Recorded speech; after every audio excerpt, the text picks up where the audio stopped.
In this video, we'll show you how to use the subscribe button template in Premiere Pro.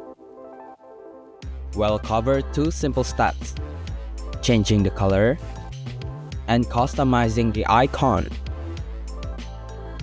Let's start with color customization. In the Essential Graphics panel, you'll find sliders to change the background color, bell icon, and text color. Then, simply move the sliders to find the perfect color for your style. Want a simpler look? Select No Color to switch to a minimal style with white background and black text.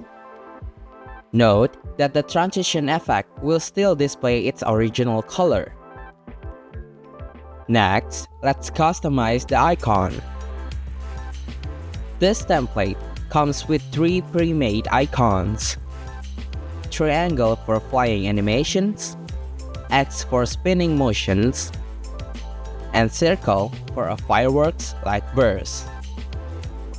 You can easily swap this with your own PNG images. Just replace the provided icon with your choice, and it will adopt the matching animation automatically. If you prefer no particles around the button, turn off the particle option in the Essential Graphics panel.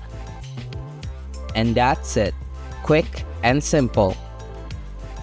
To stay up to date with more templates, subscribe to the Hey Dapa Template YouTube channel or check out our other video demos to see more.